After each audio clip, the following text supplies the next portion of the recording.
Bonjour les amis, bonjour à tous. Alors j'espère que vous allez bien. Et aujourd'hui, je vous fais cette vidéo pour vous donner mes impressions sur la séance 7. C'est déjà la séance 7, ça passe très vite. Et j'ai beaucoup de choses à vous dire qui, à mon avis, sont très importantes pour vous, comme elles le sont pour moi. Bon, d'abord, on passe sur les lunettes, hein.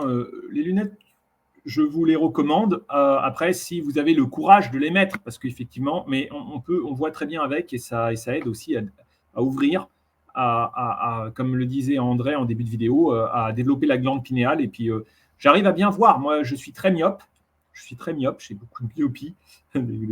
Mais avec ces lunettes-là, j'arrive à bien voir. Après, le souci, c'est ouais, dès que je travaille, par exemple, là, je suis sur ordinateur, c'est écrit un peu petit, donc je ne vais pas c'est pas forcément évident, c'est plus facile d'avoir des lunettes comme ça, hein. Mais si j'arrive à aller, peut-être qu'à un moment donné, je vais lâcher complètement mes lunettes. Vous voyez, là, je prends mon téléphone, je veux lire. J'ai écrit dessus quelques notes. Et si je veux lire avec les lunettes, bah là, j'y arrive très bien. Donc, ouais, je vous conseille, ça, c'est la première chose que j'ai notée, hein. C'est en début de séance, je vous avais montré ça. Très important. Un second point qui est pour moi vraiment important et qui va être très important pour vous, c'est de comprendre le monde dans lequel nous vivons. Il faut comprendre le monde, cette réalité. Et ça, c'est essentiel. C'est essentiel. Et je sais que ce que je vais dire peut être mal interprété parce que chacun a ses croyances. Mais la réalité, c'est que nous sommes créateurs de la réalité. Qu'est-ce que ça veut dire? Je suis créateur de la réalité. Nous sommes tous créateurs de la réalité. Ça veut dire que je vais penser à quelque chose et cette chose, donc depuis l'invisible, depuis la pensée, va devenir réelle. Si je suis déprimé constamment et je pense à quelque chose de négatif, cette chose négative, elle a des chances d'arriver. Et c'est pas une pensée forcément mentale, c'est une pensée au-delà du mental. En fait, au final, ce sont les égrégores qui vont décider pour nous. Les égrégores, ce sont des formes de pensée combinées qui sont devenues réelles. C'est-à-dire qu'il va y avoir un groupe de personnes qui va penser à quelque chose pendant des centaines d'années, peut-être pendant des dizaines d'années. Et plus ce groupe est important, plus la pensée est forte, plus l'égrégore va être puissant. Et finalement, l'égrégore va devenir réel. Et c'est pour ça, ça c'est la manipulation dans laquelle nous vivons constamment. C'est-à-dire que moi, je vais vous parler de moi. Moi, pendant longtemps, j'ai été en recherche. Et c'est pour ça que je suis aujourd'hui, ma route, mon chemin, ça a été de rencontrer André et d'autres personnes. Mais cette recherche, qu'est-ce que c'était? Je me suis toujours interrogé. Pourquoi qu'est-ce que c'est Qu'est-ce qui définit pourquoi je suis ici? Qu'est-ce qui définit mes actions? Pourquoi j'agis d'une certaine façon? Et souvent, on se rend compte qu'on est programmé. On est programmé selon notre culture. Au-delà, la culture qui va se répéter pendant des générations et des générations, elle devient intégrée à l'ADN. On a tous des programmations. Quand j'ai vécu en Chine, quand j'étais en Chine, eh ben je pointais du doigt et je blâmais la culture. Je disais, c'est la culture, la culture. Et je me mettais en opposition à ça. Je dis, non, ben moi, je crois en ma culture, qui est une culture des droits de l'homme, qui est une culture de la démocratie, qui est une culture de blablabla, blablabla. Je me place en opposition, en dualité. En réalité, oui, la culture, la programmation est importante, mais il y a quelque chose au-dessus de la culture. Au-dessus de la culture. Au-dessus de la culture, eh ben, il y a les égrégores, c'est-à-dire le monde des invisibles, c'est-à-dire les énergies. On est créateur à partir de la pensée. Alors, je vais vous citer une petite anecdote qui m'a permis, moi, cette semaine, enfin, il y a qui m'est arrivée la semaine dernière, qui m'a permis de beaucoup avancer dans ma compréhension des choses. Donc, vous voyez, ça, c'est un pourba tibétain ou un atame. C'est un outil qui est utilisé par les magiciens ou qui peut être utilisé pour se protéger, hein, qui est utilisé par les lamas tibétains, hein. Donc, vous en avez plusieurs sortes. Vous voyez, il y a 3 faces. Et j'ai rencontré chez la personne qui fait ces objets, hein, qui a une boutique dans Paris, qui est d'ailleurs un maçon, un franc-maçon. Je vais vous expliquer un peu, hein, pas de jugement de valeur, pas de jugement de valeur. Donc ce monsieur, il m'a dit, tu sais, quand tu as ça chez toi, tu es protégé des entités, parce que ce monsieur, il a une croyance,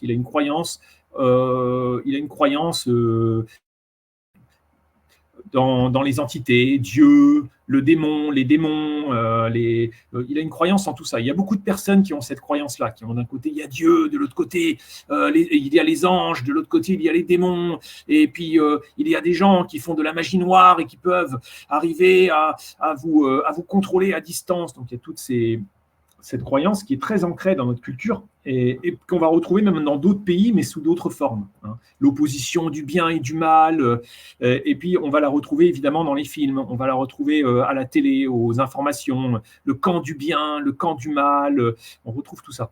Donc voilà, quand j'ai rencontré une dame chez ce monsieur, elle m'a dit, j'ai été hospitalisée, j'étais très malade parce que mon voisin fait de la sorcellerie et donc il m'attaque. Alors, dit comme ça, on peut dire cette dame est folle, elle raconte n'importe quoi.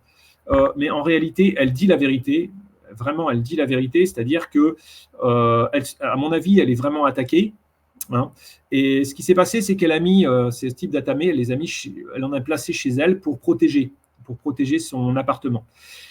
Et puis l'atamé a explosé. Bah, il a sauté comme ça, il a explosé dans l'air, il a sauté et donc ça, je suis moi convaincu, 100% convaincu qu'elle me raconte la vérité parce que c'est un récit. Donc je lui ai parlé à cette dame et ce récit, j'ai entendu d'autres personnes qui m'ont dit la même chose et il y a d'autres témoignages de personnes qui utilisent ce type d'atamé qui ont eu les mêmes expériences. Donc, il est évident que c'est réel, c'est réel. Alors après, qu'est-ce que ça veut dire? Est-ce que ça veut dire qu'il y a des entités, des démons qui nous attaquent? Non, absolument pas. Ça veut dire, tout simplement, ça veut dire qu'il y a des énergies autour de nous. Ces énergies, d'un point de vue scientifique, sont des amas énergétiques, des ions, des électrons.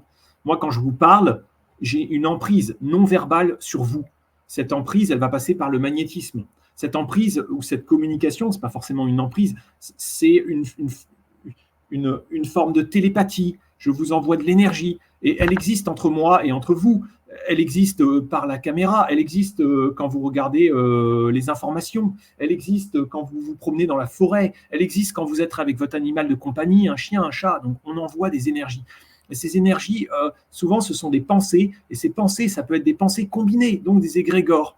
Voyez, donc il y a quelqu'un qui va se tourner vers des formules secrètes, qui va se tourner vers des démons, vers des vieux livres qu'il a trouvés, et puis il va pratiquer une forme de magie noire, et puis là il va voir des démons, et puis il va les invoquer. Ces démons sont réels, ils existent réellement. Ce sont des égrégores, Ils sont créés par la pensée combinée depuis des centaines et des centaines d'années.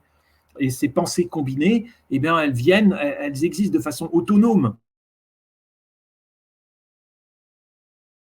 Effectivement, elles peuvent attaquer, comprendre. Il faut le comprendre parce que nous pouvons modifier cette réalité collectivement en étant nos pensées, en étant maître de notre cerveau. C'est ça que je veux vous dire. Voilà. J'espère que ça fonctionne bien ici, parce que permis, d'un point de vue logique, de beaucoup progresser. Maintenant, je vais revenir un peu sur la séance.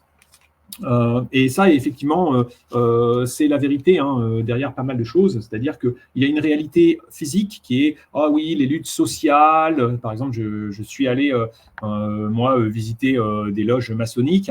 Et puis, le monsieur qui nous faisait visiter nous dit, oui, la franc-maçonnerie, c'est des luttes sociales. Effectivement, on a des combats idéologiques. Ça va être le droit de mourir. Ça va être la cause homosexuelle, ça peut être, je crois, la cause transgendre, ça peut être. Donc, il y en a des causes idéologiques. On est d'accord ou on n'est pas d'accord avec ces causes-là. Mais au-delà de ces luttes sociales, moi, ce que je pense, et ça, il y a beaucoup de francs-maçons qui ne s'en rendent pas compte, il y a tout cet aspect symbolique, symbole. Ces symboles, eh bien, c'est le monde des invisibles qui fonctionne à travers les croyances et les égrégores, et donc qui permet par les énergies, d'orienter la réalité. Et cette réalité, elle est contrôlée par les énergies, par des égrégores. Donc c'est le monde des invisibles. Le monde des invisibles régit notre réalité. Donc ça, c'est important de le comprendre. Et je suis maître de mes pensées. Je sors du mental, car quand je suis dans le mental, je ne fais qu'opposer un point de vue à un autre point de vue. Et c'est sans fin. sans fin. Je vais tout le temps vous dire quelque chose, et puis là, dans les commentaires, vous allez écrire « Ah, je suis d'accord »,« Non, je ne suis pas d'accord ». C'est sans fin. Et c'est avec André, vous avez cette chance de pouvoir parvenir à un état d'être au-delà du mental. Et lui peut vous guider vers cet état de présence. Donc voilà, c'est ça que je vous dis. Moi, ça, c'est une réflexion c'est un cheminement. Il m'a fallu du temps pour arriver à ce cheminement-là. Et là, je vous le partage. Voilà.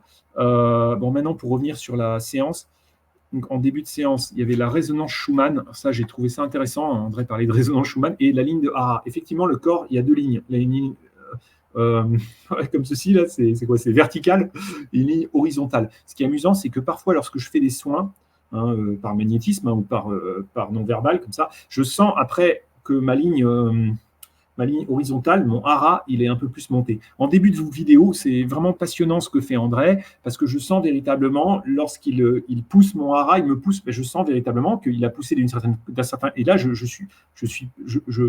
fais pas semblant, donc c'est vrai.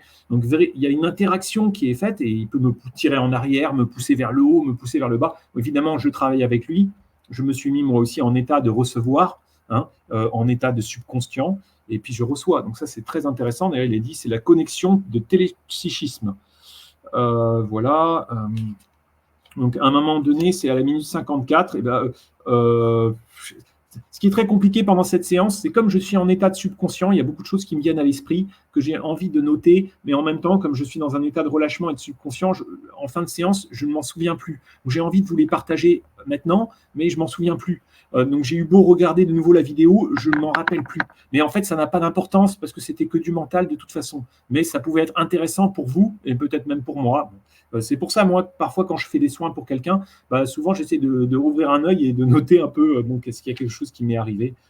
Je vois en minute 54, vous voyez mes doigts qui bougent. Et ça, je ne vois pas du tout ce qu'André fait parce que de toute façon, j'ai les yeux fermés comme ça complètement. Je ne vois pas du tout ce qu'André fait dans la vidéo. Donc ça, et c'est amusant parce que mes doigts, ils bougent de la même façon que André bouge sa main. Je ne sais pas si vous pouvez le voir, c'est vraiment étonnant. Vraiment étonnant. Oui, lorsque je repense à le thème, c'était la blessure d'abandon. Et c'est compliqué parce que les deux blessures, la blessure de rejet et la blessure d'abandon, c'est des blessures qui sont très proches l'une de l'autre. Donc on avait fait la blessure de rejet, puis là on fait la blessure d'abandon. Et lorsque je réfléchis, je réfléchis de façon consciente un peu. Je dis bon, qu'est-ce qui s'est passé? Et j'ai vraiment l'impression que je suis comme un petit enfant et j'appelle ma mère. Et puis ma mère, elle n'en peut plus parce que j'ai 3 ans, 4 ans et j'hurle maman, maman, et elle n'en peut plus et donc elle me laisse de mon côté et j'ai l'impression d'être abandonné. Et là, je pense à des jouets. J'ai pensé à Sophie la girafe. Je pensais à quoi? À un anneau de lit et à bout de gomme. C'était mon ourson quand j'étais petit. Voilà, donc ça, c'est ce qui se passe. Qu'est-ce qui est important? Oui, lorsque je visualise le futur, j'ai trouvé ça très intéressant, c'est à 1h17. Je pense au futur et je deviens un avec le tout. Ça, c'est très intéressant pour moi. C'était très émotionnel quand il y a une transmission qui se fait entre le futur et le présent. Une transmission. C'est l'homme que je suis aujourd'hui et l'homme que je serai demain. Et ça me fait réfléchir aussi pourquoi je suis ici sur cette planète. Quelle est là mon fils, donc il a perdu une dent de lait. Il a perdu une dent de lait et donc il me dit papa, quand est-ce que tu vas perdre tes dents? Et c'est vrai, oui, je me rapproche de la cinquantaine, oui, peut-être bientôt, je vais commencer à perdre mes dents. Déjà, ils sont un peu déchaussés. Et oui, pour moi, c'est la castration et l'impuissance. L'impuissance, je suis impuissant, je vais perdre mes dents. J'ai une castration et on a une castration dans le monde matériel, dans le monde physique. Pourquoi j'ai une castration? Je veux une voiture, une grosse voiture, j'ai pas de voiture. Oh, cette femme, elle est magnifique, qu'est-ce qu'elle est belle, j'aimerais bien, cette femme, elle m'attire énormément, mais non, j'ai une castration. Oh, je dois aller travailler, c'est fatigant, c'est le métro, boulot, dodo, c'est une castration. Oh, j'aimerais bien manger au restaurant là-bas, mais bon, c'est cher le restaurant. Castration. Une castration est constante. Qu'est-ce que je fais comment je me positionne? Je rentre dans ce monde matériel et je me bats pour être plus fort que l'autre face à cette impuissance. Quand j'étais enfant, quand j'étais jeune, je me disais, bah, l'impuissance, elle vient de la jeunesse. Parce que quand je serai adulte, bah, j'aurai de l'argent. Et quand je serai adulte, j'aurai ci. Et quand je serai adulte, j'aurai ça. Aujourd'hui, j'ai bien compris que non, non, c'est pas du tout. C'est un monde physique. Le monde physique n'est pas mauvais, mais je dois dépasser ce sentiment d'impuissance, hein. Et le sentiment d'impuissance, ben, c'est les dents. Et, et le sentiment d'impuissance, eh ben, ça vient par l'acceptation de moi-même, l'acceptation de la personne que je suis. Peu importe l'aspect physique, peu importe si ma peau, je perds mes dents, ou ma peau devient, ou je perds mes cheveux, ou peu importe en fait. Et ça, de toute façon, ce que je vous dis, c'est du mental, mais ça, c'est du non-verbal. Ça, c'est de l'intérieur que je peux intégrer cette nouvelle connexion neuronale qui va me permettre d'être dans la verticalité. Au fur et à mesure des séances, et puis au fur et à mesure des exercices. Et moi, de mon côté, c'est ça aussi, je pense, ce cheminement qui m'a amené vers le magnétisme. Alors, qu'est-ce qu'il y a d'autre? Oui, combien de temps pour parvenir à se libérer? Combien de temps pour parvenir à se définir, à exister, hein? Est-ce que je ne suis pas le physique? Voilà, je peux exister au-dessus de tout ça. Je peux exister au-dessus de tout ça. En fin de séance, je me sentais très bien. Qu'est-ce que je peux vous dire d'autre? Oui, c'est aussi le pardon. Le pardon. Par exemple, le pardon de moi-même. Le pardon de moi-même. Moi, heureusement, dans ma vie, j'ai été épargné. Peut-être c'est moi, je me suis épargné. Peut-être la vie m'a épargné de beaucoup de choses. Je touche du bois jusqu'à présent. Et c'est pour ça que j'essaye souvent d'être gentil. Avec ma compréhension, hein, ma propre compréhension. Peut-être parfois je suis méchant, mais j'essaye de ne pas avoir de vision négative de l'autre, de vision négative de moi-même. Parce que j'ai pas envie de faire le mal, en fait. J'ai pas envie de faire un espèce de bras de fer. J'ai pas envie de rentrer là-dedans. Même quand je me promène dans la rue, même quand j'ai pas envie. Et parfois je me dis, par exemple, mon voisin qui est ce vieil homme tout gentil, qui me donne des chocolats en hiver. Et si jamais j'apprends que lui, en fait, ce vieux monsieur, c'était un nazi pendant la guerre, hein. Qu'est-ce que je fais? Est-ce que je vais être gentil avec lui, ou est-ce que je vais dire, ah, c'est salaud, salaud, je sais qui il est? Ou est-ce que je dois passer l'éponge en disant, ça n'a pas d'importance? L'importance, c'est juste la façon d'être de cet homme aujourd'hui. Est-ce que je peux juger une personne? C'est une connexion qui est au-delà du physique, au-delà de la personne. C'est un être réconcilié avec lui-même, et donc réconcilié avec l'autre. Hein, c'est ça. Et je peux pas. Ça, c'est quelque chose, pour moi, j'essaie de l'exprimer avec des mots. C'est un dépassement qui passe par l'intérieur de soi. Voilà. Bon, alors, qu'est-ce que je peux vous dire d'autre sur les libertés, hein, vous voyez, c'est la même chose, hein, ce que je vous disais. Qu'est-ce que c'est les libertés? Ah, je suis libre, je vote. Ah, je suis libre, je peux travailler. Ah, je suis libre de consommer. Ah, je suis libre. Non, ce n'est pas des libertés, ça. Cette réalité, la véritable liberté, c'est la connexion de l'intérieur de moi-même pour avoir un contrôle de notre réalité, un contrôle de nos vies, un contrôle de ce qui va se passer, hein. Et ça passe par la pensée. Parce que si on commence globalement, l'ensemble des humains, on a des pensées négatives, la réalité va être négative, hein. Donc on ne veut pas être orienté dans des pensées négatives, d'opposition les uns aux autres, hein. Et d'ailleurs, je pense que ce que André fait et ce qu'on fait dans ces vidéos, ça aide l'ensemble de l'humanité, ça aide l'homme à s'élever. C'est l'élévation de l'homme. Et évidemment, ce que je dis pourrait choquer, parce que y a des personnes qui vont dire, ah bah ouais, c'est ça, c'est satanique ce que tu dis, hein, c'est Satan, hein, Dieu est en nous, hein, c'est Satan, non, tu n'es pas Dieu. Nous ne sommes pas Dieu, et nous sommes Dieu. Nous ne sommes pas Dieu parce que oui, nous ne sommes pas Dieu, mais nous sommes Dieu parce que nous avons la capacité de façonner cette réalité matérielle. Nous avons la capacité par l'élévation et par le contrôle de nos pensées, de sortir d'un monde binaire, d'un monde d'opposition. Et ça, c'est un état d'être, un état de présence. Je peux sortir, je n'ai pas besoin de me battre sur des sujets. Je n'ai pas besoin de me battre matériellement, je n'ai pas besoin de me battre physiquement avec mon voisin. Je n'ai pas besoin d'aller éliminer physiquement l'autre, ou d'aller l'éliminer, ou de le forcer à penser d'une certaine façon. Je n'ai pas besoin d'imposer ma culture, je n'ai pas besoin d'imposer ma façon d'être, ma façon de vivre. Je peux vivre avec l'autre et simplement avec une pensée qui m'élève, hein, au-delà de moi-même. Ça, c'est du non-verbal. Évidemment, si de l'intérieur je me ferme, c'est fini.